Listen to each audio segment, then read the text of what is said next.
देखिए, परिवार की परंपरा रही। धर्मेंद्र जी ने कभी भी विलन का रोल नहीं किया, नेगेटिव रोल नहीं किए। सनी ने कभी नेगेटिव रोल नहीं किया, लेकिन आप विलन बन गए, नेगेटिव रोल किया, बाबा निराला। You know,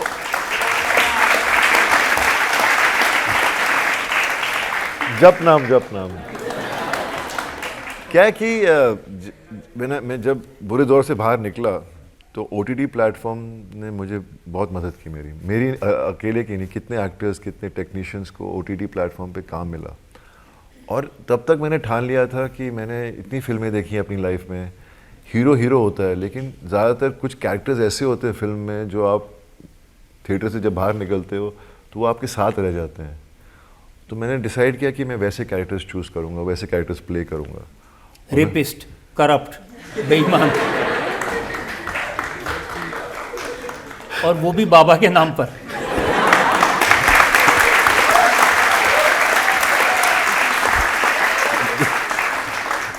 नहीं, अब मुझे हज़ार नहीं, मैंने ऐसे सोच के नहीं किया था वो रोल। जब मैं प्रकाश जी के पास गया था, मुझे क्या मालूम, मैं कहानी सुन रहा हूँ, मुझे लगा मुझे वो पुलिस ऑफिसर का रोल ऑफर करेंगे जो दर्शन ने प्ले किया है। तो जब पूरा कहानी जितना था सिनॉप्सिस सुना है और बोलते हैं, मैंने बोला इंटरेस्टिंग प्रकाश जी, तो बोलते हैं I want you to play the बाबा। मैं बोला ये तो मैंने सोचा भी नहीं था। तो फिर जब मैंने जब आपके पास काम नहीं होता ना और आपको ऐसे रोल्स मिल रहे हैं जो आप चाह रहे हैं कि आपकी कंफर्ट जोन के बाहर हो, तो I said I will do it, it is a challenge for me.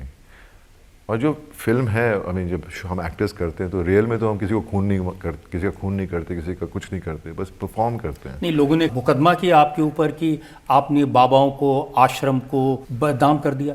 बदनाम कर दिया इसीलिए तो टाइटल चेंज हुआ। पहले आश्रम था, बाद में उसका नाम हो गया बदनाम आश्रम। शायद इसीलिए चेंज किया टाइटल। और कोई लोग कहते हैं ये जो बाबा राम रहीम है उसकी लाइफ पर था, किसने कहा ये आसाराम बापू की लाइफ पर था।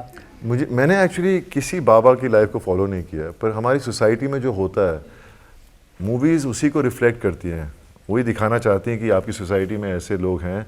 और कहानी तभी आपको समझ में आती है, तभी आप उसका दर्द समझ सकते हैं, उसकी अच्छाई समझ सकते हैं। एंड दैट इज़ वाई इतना बड़ा हिट हुआ वो शो, क्योंकि कितने शहरों में, छोटे गाँवों में ऐसे बाबा हैं जो अच्छे हैं, भी बहुत अच्छे हैं, कुछ जो एक दो बुरे होते हैं, जिन्होंने कितने लोगों की लाइफ बर्बाद की है। आपको कौन से बुरे बाबा ने इंस्पायर किया ये रोल करने के लिए?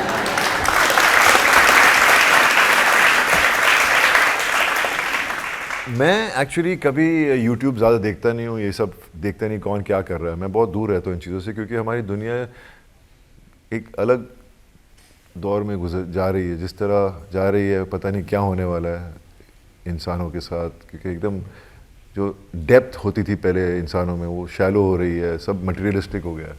तो मैं इन चीज़ों से दूर रहता हूँ, क्योंकि जिस माहौल में मैं पैदा हुआ हूँ, जिसमें मैं बड़ा हुआ हूँ, उसमें ये सब है नहीं। तो मैंने कभी कुछ फॉलो नहीं किया ऐसे। और मुझे याद भी है जब मैं प्रकाश जी के पास गया था, तो मैंने बोला, प्रकाश जी ने मुझे सीधा बोला, कुछ मत देखना, किसी बाबा की YouTube वीडियो मत देखना, बस इतना दिमाग में रखना, जब तू बोलता है लोग सुनते हैं। और फिर मैंने वही दिमाग में रखा। देखिए, आपको लग रहा था कुछ तो गलत कर रहे हैं, क्योंकि आपने अपने पापा को नहीं बताया ये रोल कर रहे हैं, आपने भैया को नहीं बताया कौन सा रोल कर रहे हैं। जैसे आपने शुरुआत में जब सवाल मुझसे कहा, इल्ज़ाम जब डाला आपने मुझ पर कि परंपरा तोड़ दी, मेरे पापा और भैया को लोग उसी तरह पसंद करते थे और वो कभी नेगेटिव नहीं करना चाहते थे। पापा ने एक बार नेगेटिव किया था एक फिल्म नरेंद्र कुमार जी के साथ, जहाँ पापा को ज़्यादा प्यार मिला था, लेकिन वो एक बार ही था। और पर मैं एज एन एक्टर नहीं चाह रहा था कि मैं ये सब वही फॉलो करूँ, क्योंकि मेरे लिए वो वर्क नहीं कर रहा था। तो मैंने इसीलिए as an actor I wanted to be notice as an actor, because I believe कि जब आपको एक्टर के हिसाब से एक्सेप्ट किया जाता है तो आपकी इनिंग लॉन्ग हो जाती है। तो हाँ, मुझे मालूम था अगर मैं पापा और भैया को बताऊंगा या माँ को बताऊंगा कि ये ऐसा शो कर रहा हूँ मैं, तो मुझे डेफिनेटली मना करते। ये छोड़िए, आप रात को 2 बजे सलमान का फ़ोन आया था मुझे कि बॉबी सुना है तो ये शो कर रहा है। मैंने बोला, अब मैं उसको प्यार से मामू बुलाता हूँ। मामू नहीं, वो वैसा नहीं है, इसके ऊपर बेस्ड है। मैंने बोला इसके ऊपर कुछ नहीं है, ये सब बाबास के ऊपर बेस्ड है। बोलता अच्छा फिर ठीक है। तो पीपल तो जब धर्म जी ने देखा शो तब कान खींचे? नहीं, एक्चुअली पापा बहुत कम देखने लगे थे चीज़ें उस जब वो सब फिल्म में आने लगी, पर उनको फ़ोन आने लग गए, मेरी माँ को फ़ोन आने लग गए उनकी सहेलियों के कि हमने आपके छोटे बेटे की आश्रम देखी, इतना प्यारा काम किया उसने। मैंने बोला प्यारा काम किया मैंने?